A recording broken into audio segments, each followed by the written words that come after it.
గారు వీళ్ళందరిపైన కూడా కామెంట్ చేసినటువంటి పోస్టులు పెట్టినటువంటి వైసీపీ బ్యాచ్ అంటే ఒక్కొక్కరుగా ఏదైతే భారతి గారి పిఏ ఉన్నారు కదా ఆయనను కూడా అదుపులోకి తీసుకున్నారనే మాటలు అయితే వినిపిస్తున్నాయి. ఇంకా క్లారిటీ లేదు. సో ఏంటి ఆ రెడ్ బుక్ ఓపెన్ చేశారా అనే మాటలు కూడా వినిపిస్తా ఉన్నాయి. ఏం చెప్తారు దీనికి సంబంధించి? ఖచ్చితంగా రెడ్ బుక్ ఓపెన్ అయిందండి. ఈ భారతీ రెడ్డి పిఏ వర్రా రవీందర్ రెడ్డి అనే ఒక వాడిని ఏ పేరుతో పోల్చిన అంటే ఎలాంటి పదంతో పోల్చినా ఆ పదానికే అది నిజంగా దరిద్రం అనమాట. ఆ పదం కూడా వీడినా నాతో పోలుస్తున్నా అని చెప్పేసి చిన్నపోతుంది.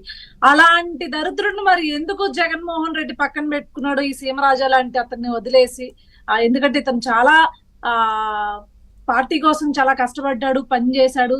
ఎప్పుడు కూడా వాడిలాగా అడ్డమైన కూతలు ఎప్పుడు కూయలేదు మహిళల్ని అని చెప్పేసి ఆఖరికి స్వయంగా విజయమ్మ ఒక రోజు తన కూతురు షర్మిల గారికి ఓటేయమని చెప్పేసి ఒక చిన్న వీడియో తీస్తే అసలు విజయమ్మ కూడా రాజశేఖర రెడ్డి భార్య కాదు అన్నట్లుగా అతను పోస్టులు అయితే చేశాడు.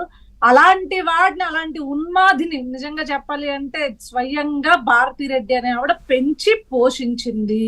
ఈ రోజు అలాంటి వాళ్ళు ఎవరైతే ఉన్నారో వాళ్ళందరినీ ఖచ్చితంగా చెప్తున్నాము, వీళ్ళందరికీ బెల్ట్ ట్రీట్మెంట్ ఖచ్చితంగా ఉంటుంది. ఈ 5 సంవత్సరాలకి వీళ్ళు పడే శిక్ష ఎలా ఉంటుంది అంటే మళ్ళీ ఇంకొకళ్ళు ఎవరైనా సరే మహిళల పైన వీళ్ళు ఏవైతే కారు కూతలు కూసారో అలాంటి కూతలు మళ్ళీ కుయ్యడానికి కూడా భయపడేలాగా, అలాంటివి నీచమైన మాటలు మాట్లాడడానికి కూడా భయపడేలాగా, మళ్ళీ సోషల్ మీడియాలోకి రావడానికి కూడా భయపడే విధంగా ట్రీట్మెంట్ అయితే జరుగుతుందండి ఖచ్చితంగా. ఎందుకంటే ఎప్పుడు కూడా తెలుగుదేశం పార్టీ మహిళా నాయకుల పైన సబ్జెక్ట్ తో మాట్లాడేటప్పుడు సబ్జెక్ట్ తో మాట్లాడనివ్వకుండా పర్సనల్ టార్గెట్ చేసి క్యారెక్టర్ అసాసినేషన్ చేసి హోమ్ మినిస్టర్ అనిత గారి పైన ఎంతో దారుణమైన రాతలు స్వయంగా సజ్జల భార్గవ్ రెడ్డి నేతృత్వంలో ఇలాంటి కీచకులు, ఈ వర్రా రవీందర్ రెడ్డి లాంటి కీచకులతోటి పేపర్ ఆర్టికల్స్, నేను మళ్ళీ చెప్పాను, స్వయంగా సాక్షి ఆఫీస్ లో తయారైన పేపర్ ఆర్టికల్స్, అది మరెక్కడో బయట ఎక్కడ తయారవలేదు. సాక్షి ఫోంట్ తో, సాక్షి కలరింగ్ తో, సాక్షి రిజిస్ట్రేషన్ తోటే అది తయారైన పేపర్ ఆర్టికల్స్. ఆ ఆర్టికల్స్ వెనకాల ఎవడున్నాడు, ఆ హస్తం ఏంటి, వాళ్ళందరినీ ఈ రోజు బయటకు లాగుతాం. అది సాక్షి ఛానల్ హెడ్ భారతీ రెడ్డి అయినా సరే ఈ రోజు వదిలే ప్రసక్తే లేదు. ఈ కాలకేయులు ప్రతి ఒక్కరికి ప్రతి వారం చెప్పిన ఒక్కొక్కడు అనేది ఖచ్చితంగా అరెస్ట్ అవుతాడు. నేనేం చెప్తానంటే ఇప్పుడు వర్రా రవీంద్ర అనేటువంటి వ్యక్తి మాట్లాడటం అసభ్యకరంగా, నేను ఆయన వెనకేసుకున్నాను. తప్పే. నేను కూడా చూసా కొన్ని పోస్టులు అసభ్యకరంగా. మన ఇంట్లో కూడా తల్లి చెల్లి ఉన్నారు కదా. నీకు తల్లి చెల్లి ఉన్నప్పుడు ఏ విధమైనటువంటి భాష నువ్వు మాట్లాడతావు?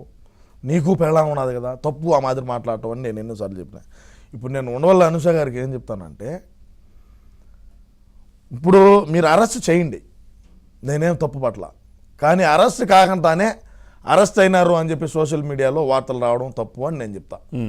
మీరు అరెస్ట్ చేసిండి, అరెస్ట్ అయిపోయినాడు. ఇప్పుడు మీ కూటమి ప్రభుత్వం, మీరు అధికారంలోకి వచ్చినారు, జనసేన మహిళల్ని మాట్లాడినారు, భారతీయ జనతా పార్టీ మహిళల్ని మాట్లాడినాడు. అదేవిధంగా సాక్షాత్తు ఇప్పుడు ఉండేటువంటి మహిళా హోంశాఖ ఎవరైతే ఉన్నారో మన అనిత గారిని